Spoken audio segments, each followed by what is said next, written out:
xoogayihii arrimaha dibadda xisbiga mucaaradka ee wadani Marwa Faadumo Siciid ayaa waxay maanta shaacisay inay gabi ahaanba iska casishay xilkii iyo waliba xubinnimadii ay ka ahayd xisbiga ay muddada ka soo tirsaneed ee wadani waxayna xusteen Somaliland aanay ka jirin siyaasad cad oo laga leeyahay danaha shacabka Somaliland haddii ay noqoto mucaarad iyo muxaafid labadaba. Marwa Faadumo Siciid ayaa sidoo kale sheegtay inay isu garan weyday siyaasadda xisbiga wadani isla markaana ay maanta laga bilaabo noqonayso siyaasad madax bannaan oo qarankeeda barbar taagan waxaana hadaladeedii ka mid ahaa maanta waxaan iska casilay xilkii aan u hayay ee xoghayaha arrimaha dibadda ee xisbiga wadani iyo xubinimadiiba runtii maxaa haydiin anu ma jecli inaan meel aan ka tago aan wax ka sheego waayo dad fara badan oo aan asxaab nahay walaalo nahay ceesho milax aan nahay baa ku jira marka meesha intaas oo dhan joogtay inaad haddana war xun ka sii tiraahid waa shay xaaraan ah laakiin waxaan arkay marxaladan uu wadanku ku jiro sidii loo baahnaa inaan u wajahna inaanaynu u wajahayn sideedu ogsoon tahay waxa weeyaan 10 sanadood ee ugu dambeeyay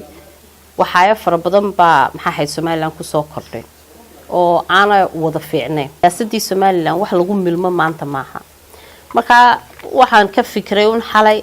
inta aan maanta habeen oo dhan aan marna telefoon dhigta saari lahaa maxaa dhacay maxaa la yiri sidee baa la sameyn waxa waxaan ka qaban karaynaa aanay jirin deynaanan hurdada aanan iska seejin irana aanay iga soo bixin waxaan wax ka qaban karayn marka dabeetana waan tashaday waxaan Faadumo malaha wax ku fiican oo ku wanaagsan inaad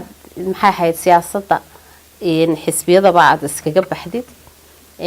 muxuu ahaa xisbigii wadani waan isku garan waayay siyaasadiisaan isku garan waayay siyaasaddu sidii aan dooninay geedi socodkii aan ka rabnay waan ka arki waayay si kastaba Marwa Faadumo Siciid ayaa xubin muhiim ka ahayd xisbiga ay hadda ku dhawaaqday in iska casishay ee wadani oo ay ka soo tirsaneyd muddo dheer waa Maxamed Cabdilaahi Maxamed Andar telefishinka caalamiga ee Badda Cas 24 magaalada Hargeysa ee Djibouti waxay ku diyaarisay qolka VIP-da oo ku yaala gudaha madarka caalamiga ah ee Djibouti